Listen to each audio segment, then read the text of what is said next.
નમસ્તે વિદ્યાર્થી મિત્રો, હું છું લાલચંદ સરનાણી। આજે આપણે ધોરણ 9માં અંગ્રેજી વિષયમાં પોએમ 1 કે જેનું નામ છે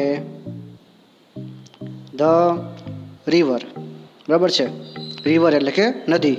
મિત્રો, આપણે આ પોએમમાં નદીની 4 અલગ અલગ અવસ્થાની વાત કરેલી છે અને આ 4 અવસ્થા આપણે જોઈએ ને તો એક માણસને પણ, એક વ્યક્તિને પણ લાગુ પડે છે। એટલે નદીની અવસ્થાની સાથે સાથે આપણને અહીં માણસની અવસ્થા પણ છે તે દર્શાવેલી છે। એટલે આપણે આ પોએમમાં બંને પાસા વિચારીને આ પોએમ આપણે સમજીશું। તો ચાલો શરૂઆત કરીએ।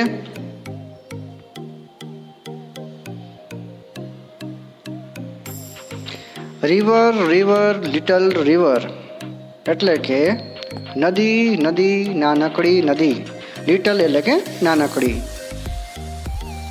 Bright you sparkle on your way, તું તારા રસ્તા પર આનંદથી ચમકતી જાય છે। તો અહીંયા બ્રાઇટ એટલે કે આનંદથી અને સ્પાર્કલ એટલે કે ચમકવું। મિત્રો, જો પોએમમાં શબ્દોની છૂટછાટ હોય છે એટલે અહીં કવિ છે એ શબ્દોનો ઉપયોગ કરીને અહીંયા બ્રાઇટનો જે ઉપયોગ કરેલો છે તે આનંદ માટેનો કરેલો છે અને સ્પાર્કલ એટલે કે ચમકવું, કે નદી છે, નાનકડી નદી છે, એ સૌથી પહેલાં તો કે આનંદથી ચમકતી જાય છે। Over the yellow pebbles dancing, પીળા કાંકરા પર તું નાચતી જાય છે। અહીંયા યેલો એટલે કે પીળા અને પેબલ્સ એટલે કે કાંકરા એટલે કે નાના નાના પથ્થરો, અને ડાન્સિંગ એટલે કે નાચતી જાય છે। પીળા કાંકરા પર તું નાચતી જાય છે। થ્રુ ધ ફ્લાવર્સ એન્ડ ફોલિયેજ ગ્લાન્સિંગ, ફૂલો અને ઝાડી ઝાખરામાંથી તું નજર કરતી જાય છે। એટલે કે નદી છે એનું શરૂઆતનું જે સ્વરૂપ છે કે નદી શરૂઆતમાં કેવી હોય છે તો કે ફૂલો અને ઝાડી ઝાખરામાંથી તું નજર કરતી જાય છે, કે એમાંથી તું પસાર થઈ જાય છે। Like a child at play, જાણે કોઈ રમતું બાળક। તો મિત્રો, આ છે નદીનો પહેલો તબક્કો। આ નદીના પહેલા તબક્કામાં તમે જોશો તો આ પહેલા તબક્કામાં આ નદીને એક બાળક સાથે સરખાવેલી છે। માનવ જીવનના પણ 4 ભાગ પડેલા હોય છે: બાળપણ, યુવાન અવસ્થા, પછી પ્રૌઢાવસ્થા અને વૃદ્ધાવસ્થા। એમાં સૌથી પહેલાં આ નદીનું જે પહેલું જે સ્વરૂપ છે એનું કે એને બાળપણ સાથે સરખાવેલું છે। નદી છે તે નાનકડી છે અને નાના હોઈએ ત્યારે સ્વાભાવિક છે માત્ર આનંદ અને આનંદ જ હોય, એટલે આનંદમાં જ ચમકવાનું હોય છે। પીળા કાંકરા પર તું નાચતી જાય છે, તો નાના બાળકો હોય ને એ કોઈ પણ જાતની પરિસ્થિતિ જોતા નથી, જેમ મન પડે તેમ રમતા હોય છે। એના જીવનમાં આવી નાની નાની અડચણો આવે તો પણ તે ધ્યાનમાં લેતા નથી। એ નદી છે એ પણ પીળા કાંકરા પર ઝડપથી નાચતી જતી રહે છે। થ્રુ ધ ફ્લાવર્સ એન્ડ ફોલિયેજ ગ્લાન્સિંગ, ફોલિયેજ એટલે થાય ઝાડી ઝાખરા, થ્રુ એટલે માંથી, ફૂલો અને ઝાડી ઝાખરામાંથી તું નજર કરતી જાય છે। નાના બાળકો હોય ને તે છુપાઈને જ્યાં ફૂલો હોય, જ્યાં ઝાડી ઝાખરા હોય ત્યાં છુપાઈને તે બેસે ને તેમાંથી એકબીજાને જોતા હોય છે, બધા લોકો જોતા હોય છે। તો આવી રીતે નદી છે તે ફૂલો અને ઝાડી ઝાખરામાંથી તે ઝડપથી વહી જતી હોય છે, ત્યાંથી જતી રહે છે।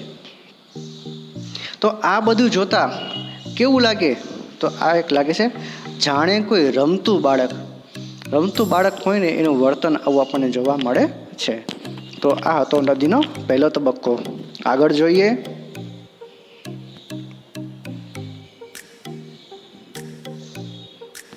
રિવર રિવર સ્વેલિંગ રિવર, નદી ઉછળતી નદી, સ્વેલિંગ એટલે કે ઉછળતી। ઓન યુ રસ થ્રુ રફ એન્ડ સ્મૂથ, લીસા અને ખરબચડા રસ્તા પર તું દોડતી જાય છે। હવે જો કે ઉછળતી નદી, હવે કીધું આપણે આ બીજો તબક્કો આવ્યો છે। બીજો તબક્કો એટલે યુવાવસ્થા।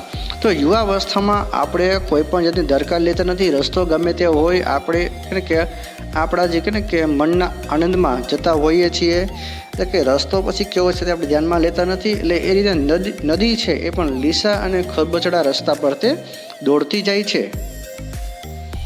લાઉડર ફાસ્ટર બ્રોલિંગ લીપિંગ, તો હવે વર્તન એનું કેવું હોય છે તો કે વધુ જોરથી, વધુ ઝડપથી અને ખળખળ વહેતી, કૂદતી. બરાબર છે. આ છે નદીનું કે આ જે બીજું સ્વરૂપ છે એમાં એનું વર્તન આપણને જોવા મળે છે. Over the rocks by rose bank sweeping. ટેકરીઓ ઉપર ગુલાબના કિનારાની બાજુમાંથી તું ઝડપથી પસાર થઈ જાય છે. હવે જો કે નદી છે એ બીજા સ્વરૂપમાં એટલે કે યુવાવસ્થામાં એનું વર્તન કેવું હોય છે તો કે વધુ જોરથી, વધુ ઝડપથી અને ખડખડ વહેતી, કૂદતી, ટેકરીઓ ઉપર અને ગુલાબના કિનારાની બાજુમાંથી તે ઝડપથી પસાર થઈ જાય છે. એટલે કે નદી છે એનો પ્રવાહ છે હવે વધી જાય છે. અને યુવાવસ્થામાં પણ બધાના વિચારો છે તે ક્રાંતિકારી વિચારો હોય છે કે જેમાં નવ પરિવર્તન અને નવ સર્જનની જે લાગણી છે તે આપણને વધુમાં વધુ જોવા મળે છે. અને ત્યારે કોઈ પણ અવરોધને આપણે કે ગણકારતા નથી, ધ્યાનમાં લેતા નથી. ત્યારે આપણું જોર વધી જાય છે, આપણી ઝડપ વધી જાય છે અને કૂદકીને ભૂસકે આપણે માત્ર પ્રગતિ અને પ્રગતિ જ ઈચ્છીએ છીએ. આવી આપણી યુવાવસ્થા હોય છે. Like impetus youth. તો આખું વર્તન છે તે કોના જેવું થયું તો કે જાણે કે ઉન્મત્ત યૌવન. ઉન્મત્ત એટલે થઈ મગ્ન, યુથ એટલે કે યૌવન, ઇમ્પેટસ એટલે ઉન્મત્ત અને યુથ એટલે કે યૌવન. જાણે કે ઉન્મત્ત યૌવન, જાણે કે મગ્ન યુવાન. એક યુવાન છે એ નવસર્જન અને નવનિર્માણના પ્રવૃત્તિમાં આગળ વધતો હોય, જે મગ્ન થઈને કામ કરતો હોય એ રીતના નદીનું વર્તન છે એનું આપણે આ બીજું સ્વરૂપ છે તે જોવા મળે છે. આ નદીની યુવાની દર્શાવે છે, માણસની પણ યુવાની દર્શાવે છે કે યુવાવસ્થામાં જ આપણે નવસર્જન, નવનિર્માણ, નવ પરિવર્તન કરી શકીએ છીએ. અને એથી જ એ વખતે આપણું જોમ, જુસ્સો, ઝડપ એ બધું વધી જાય છે. અને ત્યારે આપણે નાની મોટી મુશ્કેલીઓને પણ ગણકારતા નથી. ટેકરીઓ ઉપર જવાનું હોય કે ફૂલોનો સાથ લેવાનો હોય, આપણે માત્ર આપણી ઝડપથી પસાર થતા હોઈએ છીએ, આપણે માત્ર આગળ વધતા હોઈએ છીએ. તો આ હતું બીજું સ્વરૂપ. અને આ બીજા સ્વરૂપમાં નદીનું અને માણસનું જે યૌવન છે તે આપણને દર્શાવેલું છે. આગળ જોઈએ.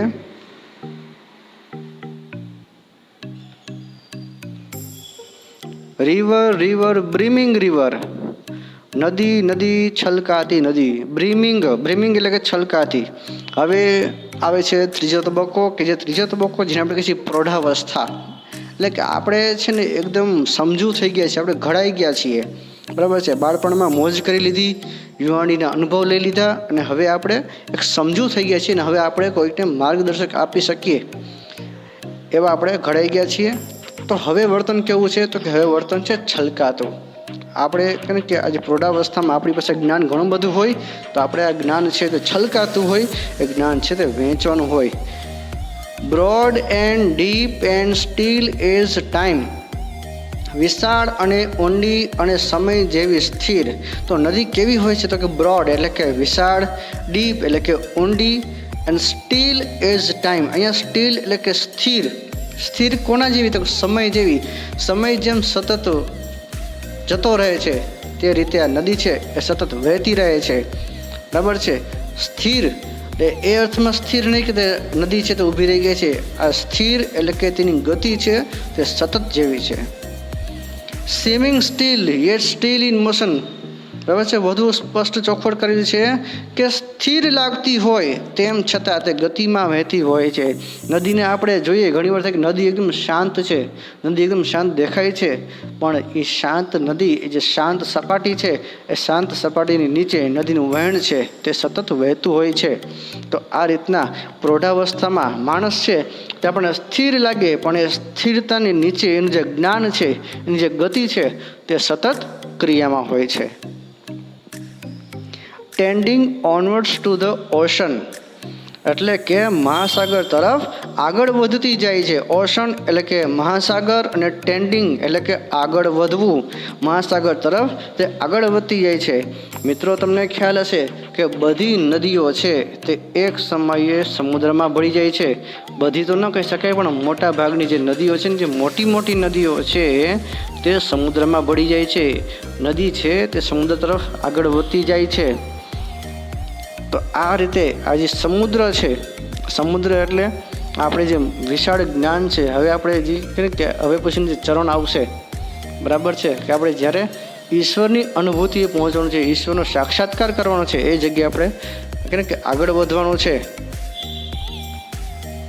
જસ્ટ લાઈક મોર્ટલ પ્રાઇમ, માણસના શ્રેષ્ઠ સમયની જેમ. તો આ સમયગાળો કેવો છે? તો આ સમયગાળો છે માણસનો શ્રેષ્ઠ સમય. કેમ? તો કે પ્રૌઢાવસ્થામાં માણસ છે તે અનુભવથી ઘડાઈ ગયો હોય છે, તે પોતાના અનુભવથી જ પોતાનું જીવન ગુજારતો હોય છે. સાથોસાથ તેના જે સંતાનો છે તેને તેના સિદ્ધાંતોની, તેના કે મૂલ્યોની, સંસ્કૃતિની બધી વાત છે તે કરે છે. અને પ્રૌઢાવસ્થા છે કે જે અનુભવથી સિદ્ધ થયેલો સમય છે, એમાં તે એક માર્ગદર્શક બની રહે છે. અને માણસ જીવનનો આ સૌથી શ્રેષ્ઠ સમય છે તે માનવામાં આવે છે. બાળપણની મોજ, યુવાનીના અનુભવ, એ બંને મળીને પ્રૌઢાવસ્થા છે તે માણસનો શ્રેષ્ઠ સમય છે તે બનાવે છે. આ પ્રૌઢાવસ્થા એ અહીંયા પૂરી થઈ. હવે અંતિમ અવસ્થામાં એટલે કે વૃદ્ધાવસ્થામાં જઈએ તો શું થાય છે ત્યાં ચાલો જોઈએ. રિવર રિવર હેડલોંગ રિવર, નદી નદી ઉતાવળી નદી. જો અહીંયા હેડલોંગ એટલે કે ઉતાવળી.